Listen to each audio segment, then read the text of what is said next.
Hello everyone. Today we will start from our exercise 5.2 and here this question is related to unitary method. Already you have done unitary method in your previous classes also. Like firstly we will see the second question. The weight of 72 books is 9 kg. आपको 72 books का weight पता है, that is 9 kg. Now in the first situation, what is the weight of 80 such books? एक आपको 72 books का wait पता है, that is 9 kg. आपको 80 सच बुक्स की कॉस्ट फाइंड आउट करनी है कि वो कितनी कॉस्ट की होंगी. According to your question you have made this like we have number of books and weight. If the number of books is 72 then weight in is 9 kg. Weight में already मैंने in kilograms में wait जो दिया है उसे already अगर आप यहाँ पे लिख रहे हो देन आप यहाँ पे स्किप कर सकते हो कि आपका वेट जो सारे का सारा है वो किलोग्राम्स में है. Now have a look. अगर हमारे पास 72 बुक्स हैं देन उनका वेट 9 kg है. अगर आपके पास 80 बुक्स हैं तो देन उनका वेट जो है वो कितना होगा. And simply we will write it down here and with the help of cross multiplication हम लोगों के पास जो टर्म नहीं है we will let x here. आप ए बी कोई भी अल्फाबेट लेट कर सकते हो. लाइक इन टर्म्स को लिखा then we will cross multiply. 72 के साथ x मल्टीप्लाई हो जाएगा एंड 9 के साथ 80 मल्टीप्लाई हो जाएगा. एंड सिंपली x जो है वो इसी प्लेस में रहेगा. x के साथ वाली x आपको अकेला चाहिए तो ये टर्म्स जो इधर मल्टीप्लाई हो रही थी तो उससे वो दूसरी साइड में जाकर के डिवाइड हो जाएगी.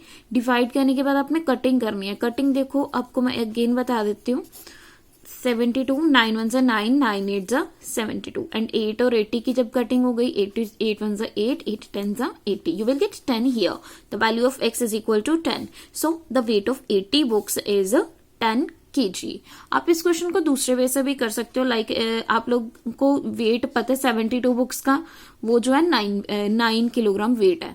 आप फर्स्टली 1 बुक का वेट निकाल दोगे. 1 बुक का जब आपके पास वेट आएगा देन उससे आप लोग ये निकालोगे कि 80 बुक्स का वेट जो है वो कितना होने वाला है. आप इस वे से दूसरे वे से भी कर सकते हो बट उस वे में आपको मल्टीप्लीकेशन डिवीजन 2 स्टेप्स करने होते हैं. बट अगर आप लोग क्रॉस मल्टीप्लीकेशन का वे यूज करते हो तो जस्ट कटिंग करके you will get the answer easily. In the next question your next one is here. How many such books way 6 kg. अभी प्रीवियस क्वेश्चन में आपको नंबर ऑफ बुक्स दी थी and wait आपने निकाला था. अभी आपको वेट गिवन है सो ऑब्वियसली आपको number of books find out करनी है कि कितनी बुक्स आएंगी इतने वेट में.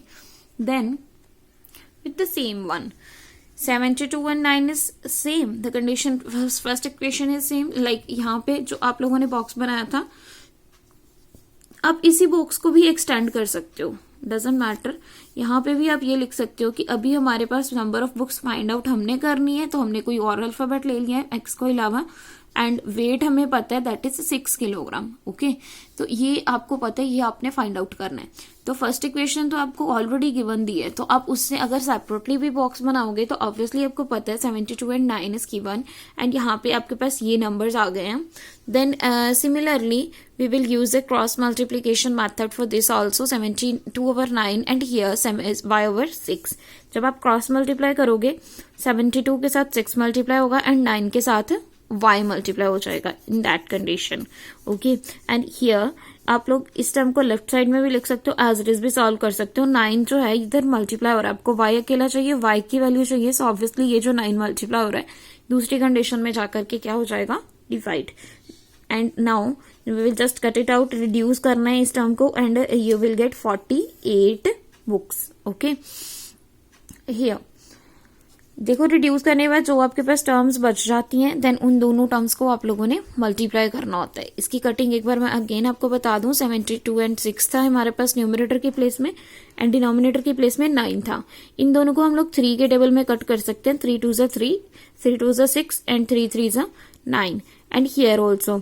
अब ये 3 के टेबल में जा रहा है तो 3 1 3 हम लोग यहाँ पे लिख देंगे. 3 2 6 इसमें से 6 चला गया तो 1 बच जाएगा obviously. 3 4 12 24 and 2 24 2 48 books. That is your answer. Now third question is for your practice. After this we will move to the next question. Fourth question, that is the price of 3 meter cloth is this.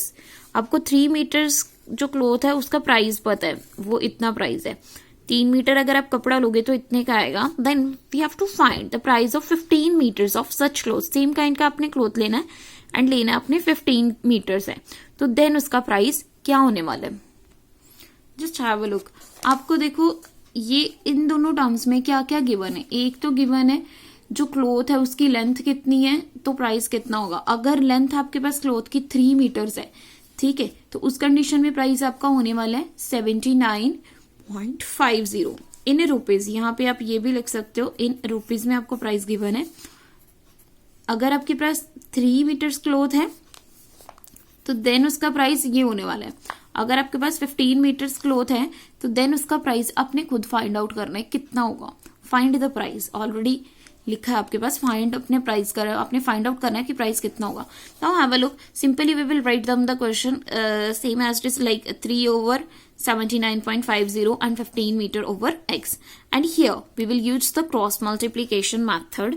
With the cross multiplication method आपका 3x से multiply हो रहा है, ये term 15 से multiply हो रही है. सिंपली आप लोग सिम वे से करोगे एंड हियर x यहीं पे रह जाएगा. जो 3 इधर मल्टीप्लाई हो रहा है वो दूसरी साइड पे जाकर के डिवाइड हो रहा है.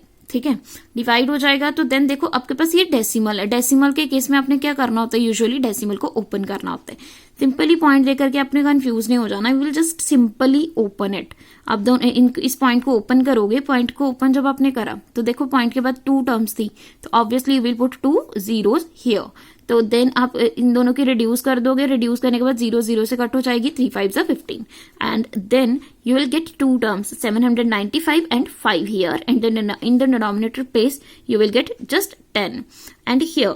तो आपके पास आ जाएगा आफ्टर मल्टीप्लीकेशन ये term over 10. Simply you will put the decimal. आपके पास कितने रुपीज आ जाएंगे 397.5. यूजुअली आप इसे आपको पता है 1 रुपी में 100 पैसे होते हैं तो यहाँ पे एक 0 पुट कर देते हो 100 में से बनाने के लिए.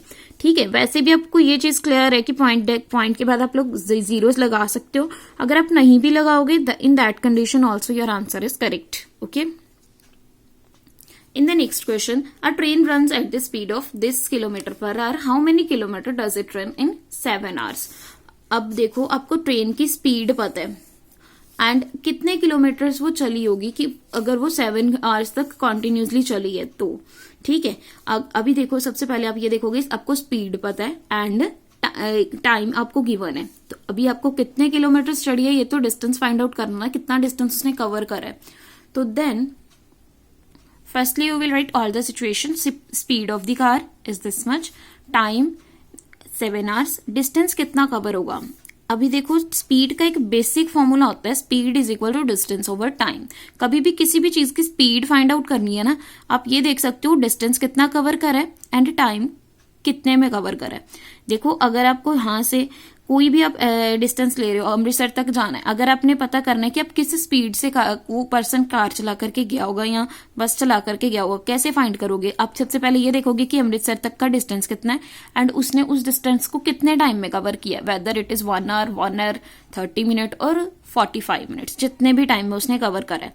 ऊपर आपने लिखना है डिस्टेंस, नीचे आपने टाइम लिखना है, तब आपको पता चल जाएगा वो कितनी स्पीड पर गया, यूनिफॉर्म स्पीड. एंड देन आप लोगों का डिस्टेंस का फॉर्मूला इसी से ही बन जाएगा. Now have a look. जब आपके पास स्पीड के ओवर कुछ भी नहीं है, इट मींस ओवर आप 1 ले लोगे. जब आप लोग इसकी क्रॉस मल्टीप्लीकेशन करोगे then you will get the formula of distance. ये टर्म उधर जाकर मल्टीप्लाई हो जाएगी, speed multiply by time. And इसी से हम लोगों ने डिस्टेंस फाइंड आउट करना है तो इसमें वैल्यूज पुट कर देनी है स्पीड एंड टाइम की. In that situation you can see that we are having 40 kilometre per hour speed. Kilometre per hour को आप इस वे से लिखते हो. ओके, एंड ये तो आपको आवर्स में ही दिया है तो ये आर कट हो जाएगा. आपका आंसर किस में आएगा नाउ किलोमीटर्स में. ये आपने ध्यान रखना है. Now 40 kilometre per our and आपके पास टाइम कितना, that is 7 hour. Now 40 multiply by 7 you will get 4 7s 28, 280 kilometer. It is your answer. Thank you.